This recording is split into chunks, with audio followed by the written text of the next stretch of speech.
Chapitre 10. Je fracasse quelques vaisseaux spatiaux.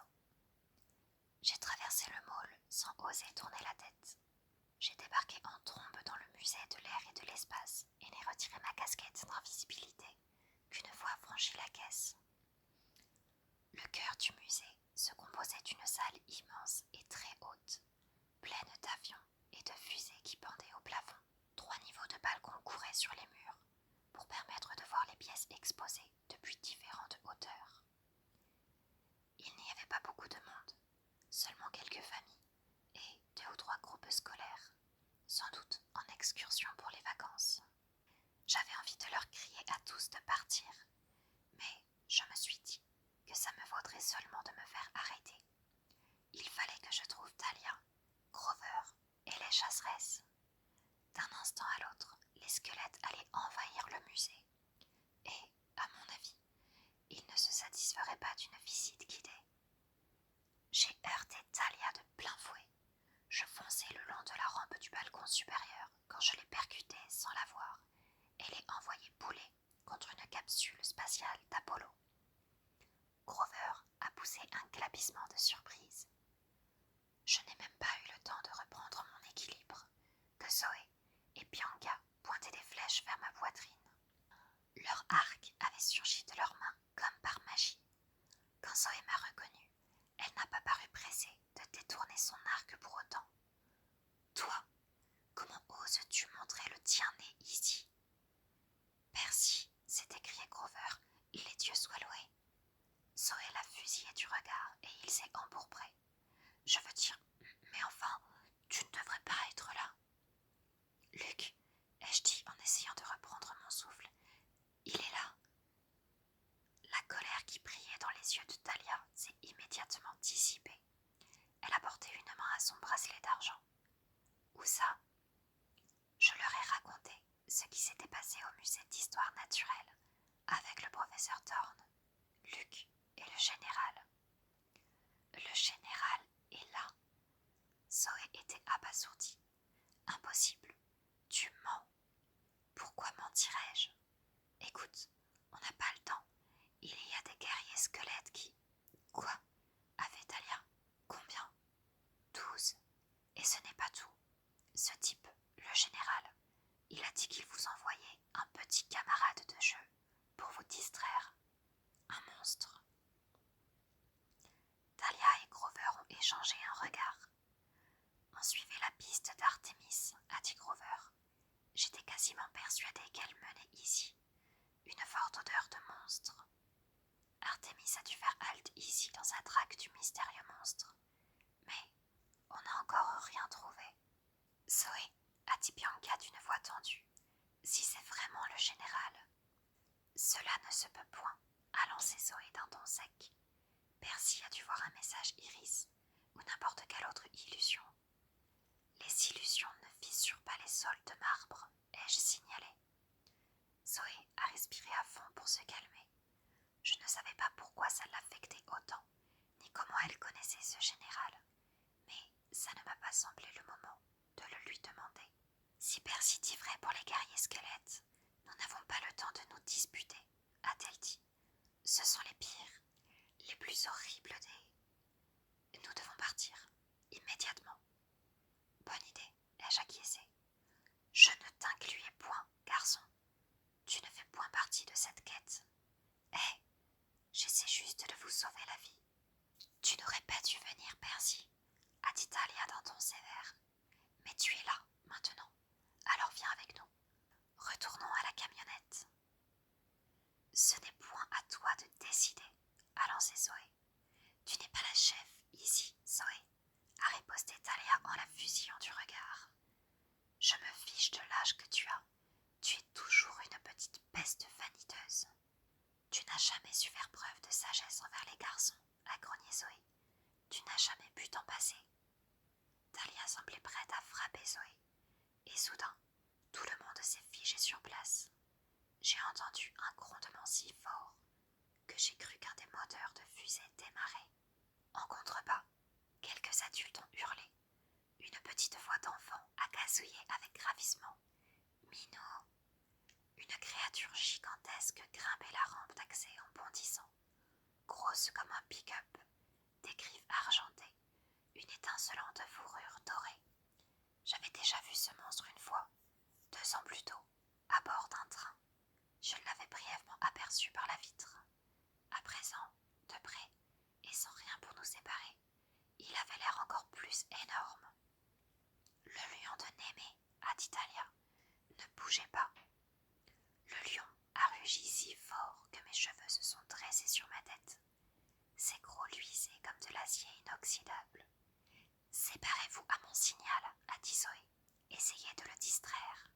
Jusqu'à quand, a demandé Grover. Jusqu'à ce que je trouve un moyen de le tuer. Partez. J'ai dégainé de turbulence et roulé sur ma gauche. Des flèches ont fendu l'air en sifflant sous mon nez, et Grover s'est mis à jouer une chanson stridente et rapide sur sa flûte de pan. J'ai tourné la tête et vu que Zoé et Bianca escaladaient la capsule d'Apollo.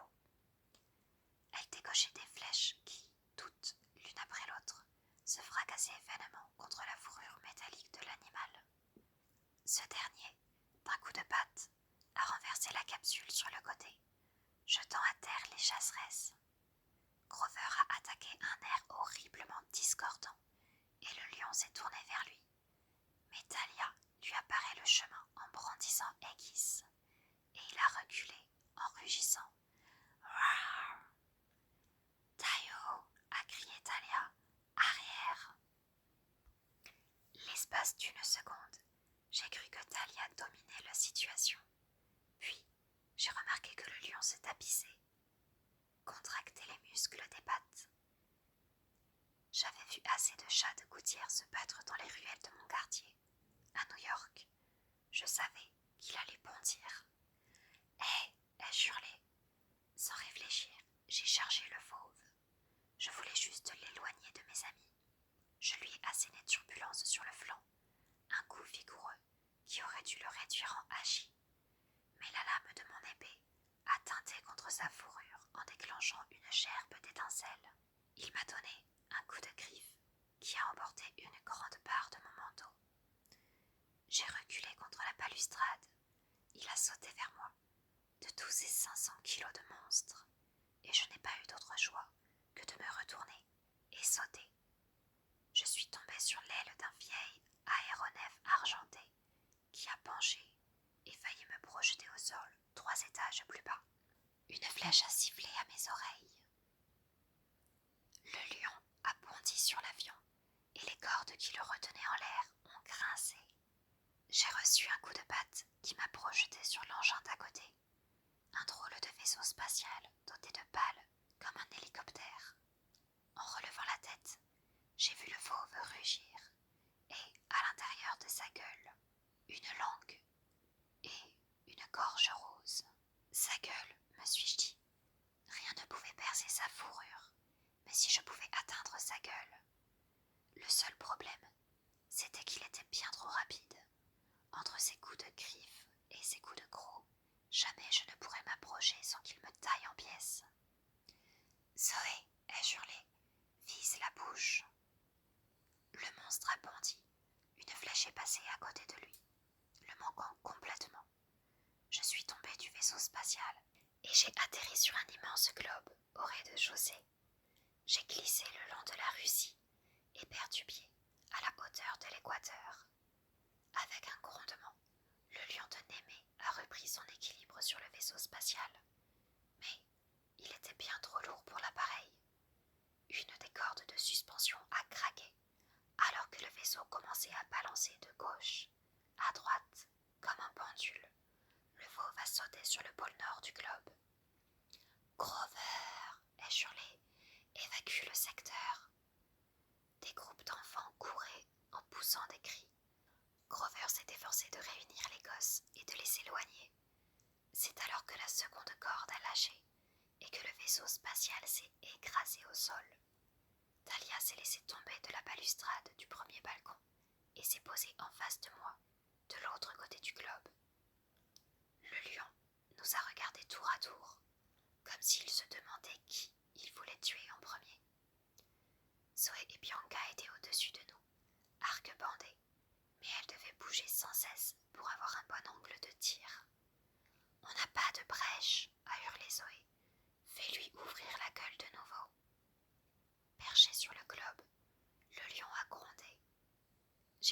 autour de moi.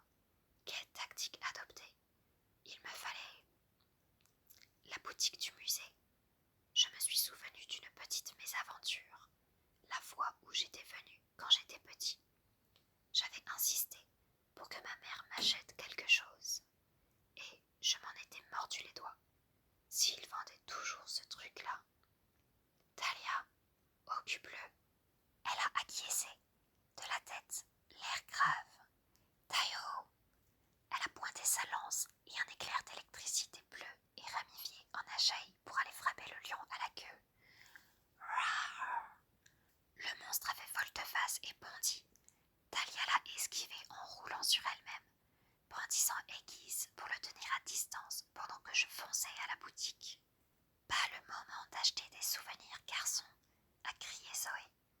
Je suis entrée en trombe dans le magasin, renversant au passage des piles de t-shirts et quelques tables chargées de planètes phosphorescentes. La vendeuse n'a pas protesté. Elle était trop occupée à trembler de peur derrière sa caisse.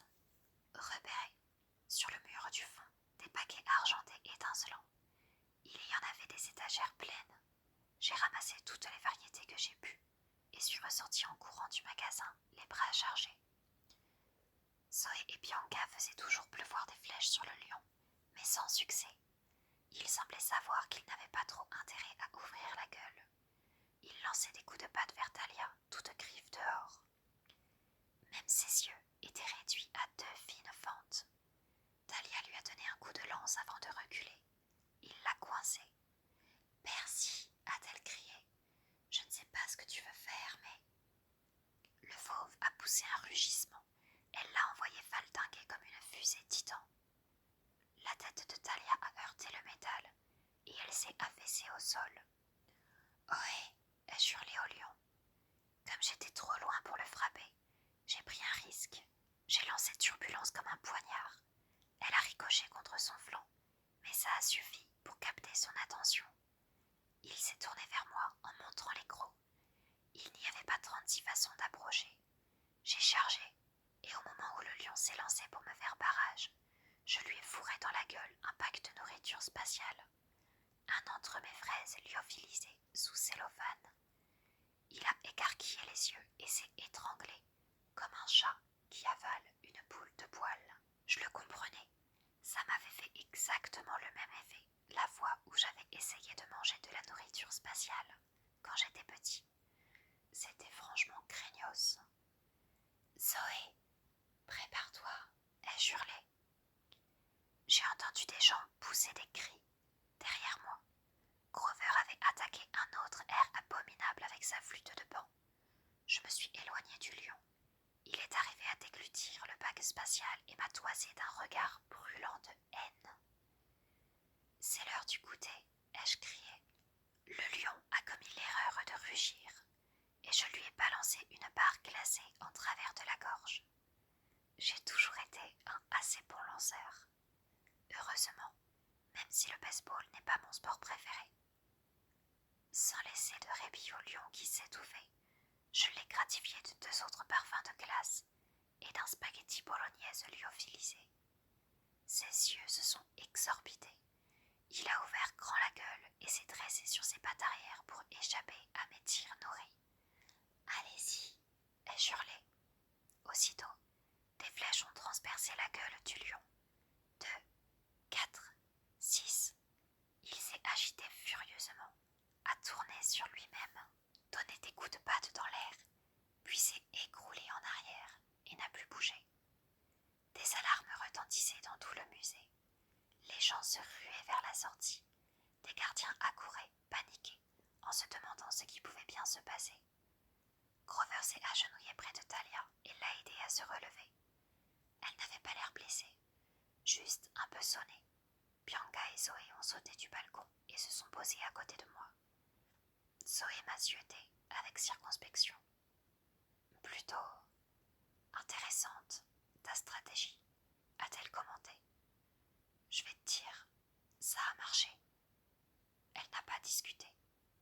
Le lion avait commencé à fondre, comme cela arrive parfois aux monstres morts, et il n'en est bientôt plus resté que sa fourrure scintillante. Et même cette dernière a continué à rétrécir jusqu'à prendre une taille normale. Prends-la, m'a dit Zoé. Je l'ai regardée avec stupéfaction. Quoi? La peau de lion? Mais ça ne serait pas une violation du droit des animaux. C'est un butin de guerre. Il est juste qu'il te revienne. C'est toi qui l'as tué, ai-je objecté. Elle a secoué la tête et l'ombre d'un sourire est passée sur ses lèvres. Je crois que c'est la tienne par glacée qui l'a tué. Prends la dépouille, Percy Jackson. Ce n'est que justice. Je l'ai soulevée. Elle était étonnamment légère. La fourrure était douce et souple. Au toucher, elle ne donnait pas du tout l'impression d'un matériau capable d'arrêter des lames d'épée. Sous mes yeux, la peau de lion s'est transformée en manteau. Un long par-dessus brun, mordoré. Pas vraiment mon genre, ai-je murmuré. Il faut qu'on s'en aille, a dit Grover. Les gardiens ne vont pas tarder à se ressaisir. Pour la première fois, j'ai trouvé bizarre que les gardiens ne se ruent pas sur nous pour nous arrêter. Ils couraient dans toutes les directions, sauf la nôtre, comme s'ils cherchaient frénétiquement quelque chose. C'est toi qui as fait ça, ai-je demandé à Grover. Il a hoché la tête, l'air un peu gêné. C'est un petit sortilège d'embrouille. Je leur ai joué du Barry Manilow. Ça marche à tous les coups. Mais ça ne va durer que quelques instants. Les gardiens ne sont pas notre plus grand souci, est intervenue Zoé. Regardez.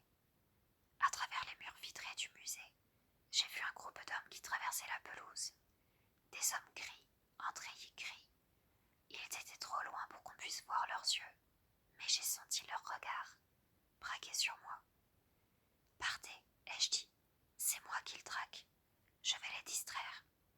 Non, a dit Zoé. Nous partons ensemble. Je suis restée stupéfait. Mais tu as dit que cette quête est aussi la tienne à présent, a-t-elle expliqué à contre-cœur. Ça ne me plaît pas, mais nul ne peut changer le